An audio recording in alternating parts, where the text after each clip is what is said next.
Delhi, Ottomans, saw Mongols, Malians. There's flexibility, you know, I'm seeing Abbasid every now and then. But on here, we're starting off with Mongols. A lot of fishing to happen. It's pretty wide in that center. So who knows how much water fighting will start off in the early game.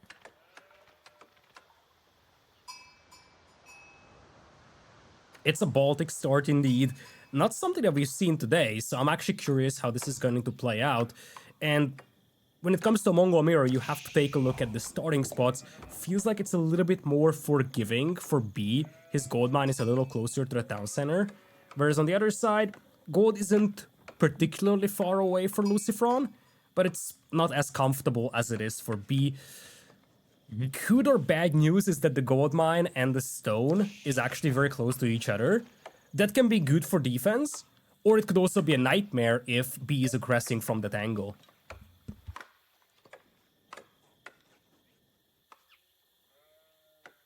So how much hunt can you get in the meantime here? Going around with the cons. Fishing ships and the shoreline fish is going to be pretty important. Good position to get first one pretty close. Same goes for LucifroN on the opposite end. And because of the size of the map and the size of our, I guess, lake in the center, this early game should be pretty quiet, I think. Yeah, I feel like here committing to a Dark Age Spearman push should not pay off. It's just too much of a walking distance. By the time you get around, your opponent is likely going to be on the way to Feudal Age, ready to deal with that aggression. So this is likely just going to be pretty standard race towards Feudal Age type of an approach, obviously supplemented by some fishing eco. And indeed, that's what we're seeing, just some chill SimCity city building. Why not? It's fun. You can move your buildings around. That makes it extra fun.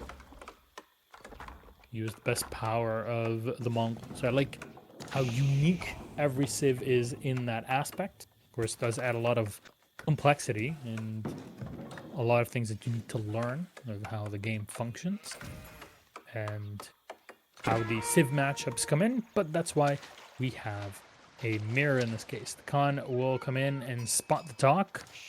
There's some more information for LucifroN to work with. Seems like both players are collecting with 3 to 4 fishing ships. And the con will just push back the veil for a bit.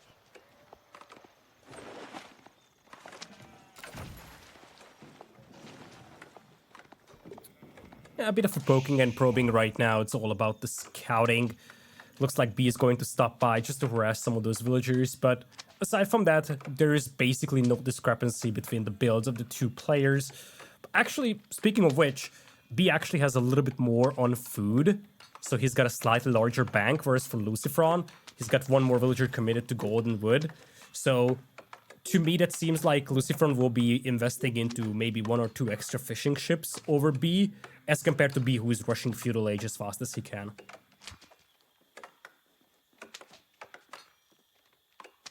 A bit of chip damage here on the villas, as you see. Actually, quite a bit in general on LucifroN, but total 6 ships that are in, and on the other side, the 7th ship, fishing ship, has been brought out.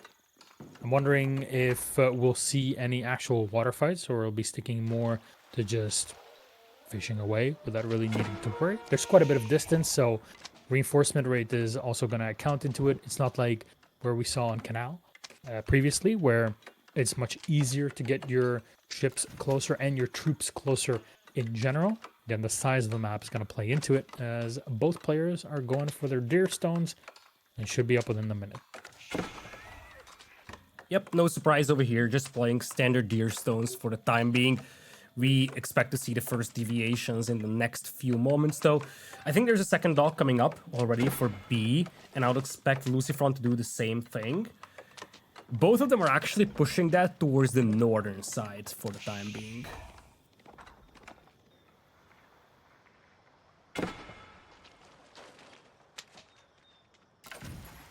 Another dock being set down. I'm wondering how many docks should you have on a lake that is as busy as this one? Are you going for 2, 3, or is there a limit?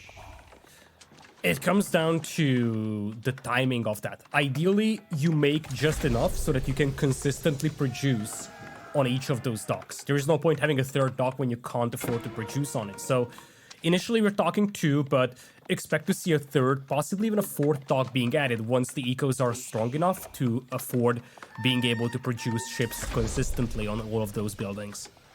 Mm-hmm.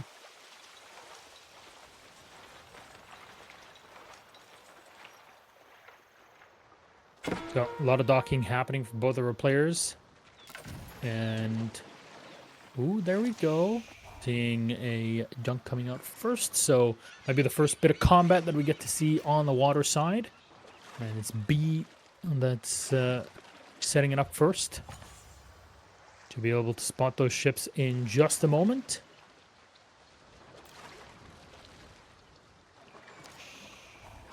And there it is. Open fire. Pretty mirrored from LucifroN on the other side. Both players can with similar build orders to start it all up. Yeah, it was a very similar build with the first deviations will start to show on the water, and it's going to come down to the exact composition of your navy. Right now, LucifroN is making a mix of junks and war junks, so ballista ships and archer ships, whereas on the other side, B is just staying with war junks exclusively. We've yet to see a single demo, but eventually the player that can start building up demos behind his lines, and the one that can start holding the opponent hostage with those demos, is the one that's going to prevail on water. So barracks being put in actually up close to the docks. I'm wondering why, but there's enough ships here now to equalize numbers.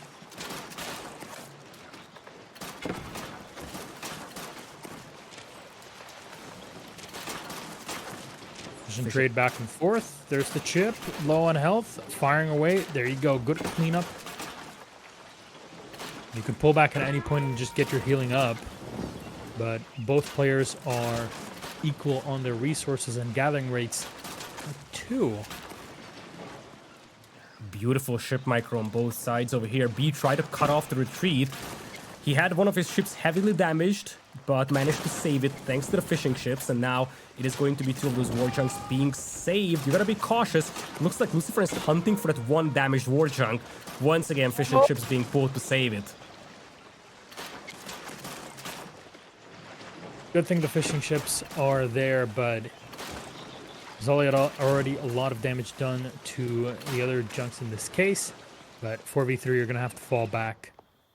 In the meantime, Spearmen chasing away the Khan with support from their own. Again, the size of the map is really just dictating the pace of it, where a lot of the fighting is happening on the water. In the meantime, though, on the water, both players have retreated and have gone to their respective sides, healing up, licking their wounds, and getting ready for their next step, which, to be honest, might just be taking up the castle. Well, B has other plans here. He actually wants to push this one with Spearman, was scouted quite early by LucifroN, so LucifroN's gonna have time to react to this. But I don't think that he has any... Well, he doesn't have any land presence right now, not a single combat unit. But I don't think that he even has a production building right now. So it might actually be a little troublesome to deal with the spears. But he does have a tower on his gold mine, so it's not like it's a massive source of danger right now for him. Ooh, the Khan actually barely gets away. So low, but here the fight on the water continues. LucifroN microing away from the fire ships. Measure up, the second one goes down without really doing much damage. He's got fire ships on his own though. LucifroN, if he can pin down B for just a moment, to be able to push his own ships down into his fleet. There's quite a bit of HP and manpower advantage. Next extra junk is joining the fight for B. Really is a back and forth. An extra fire ship coming in support for B. Gonna have to snipe it out. There it is, going down immediately, with LucifroN bringing one of his own. You really have to be careful how you time them. It's very easy to snipe those fire ships individually, but time properly, a couple connecting with a couple also going down, could be the winning move on the water. Yeah, B invested quite a bit into land aggression. 6 spearmen doesn't seem like it's much, but it's also villager time, it's also barracks. That's resources that LucifroN has spent on land aggression, or naval aggression rather, and it started to show on the waterfront. Plus, we now have 6 demos here for LucifroN. He's actually hiding all of them. He's waiting for decisive engagement, but B doesn't have any arrow ships to deal with that. This could be ugly, especially if B is not looking, and sometimes that happens on these hybrid maps. You look at your eco, you look at your land aggression, you look away for a second, then you lose your fleet. Here comes the big wave of demos. Oh, they're hidden so well in between the ships.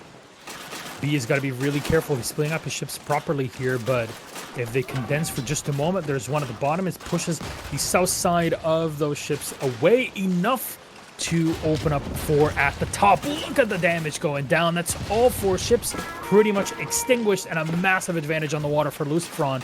Now trying to connect with the rest of those ships. More of them falling down. This is LucifroN on water, in control. 2 more ships still alive, but not for long. They're going to get cleared out by the Navy. The Armada of LucifroN has been able to amass so far. Quick fire ship, though, diving right. 2 of them actually will do some damage, but not really enough to close out the gap. Look at it, more and more sniped out. LucifroN is just 100% on point with a micro. And that's something you were talking about, Lita. He's on top of it, making sure that he's clearing out all those fire ships and being very costly for B. There it is. And B taps out, and once again, the storyline for this game, just like the previous one, patience by LucifroN. The 2 players have been doing near the same thing, but then LucifroN changes things up, but he does so waiting patiently for the time to show his change up. In the previous game, that was the Dunsos. He didn't show them until he had like 5 or 6 of them. Same thing here. He didn't bring in 1 or 2 demos trying to decide the naval fight. He waited until he had 7 and had 1 decisive engagement, pinned B to the coastline, sunk his ships, and from that point on, it was just a snowball out of control. Spectacular play by LucifroN, shows why he's the #1 player right now in the Golden League leaderboard. Honestly, it looked really, really comfortable through the entire series. He knows when to take his time and when to actually get more aggressive. That's what we love to see from a player with his experience. And now he's just looking forward to the next phase of the tournament, Lita.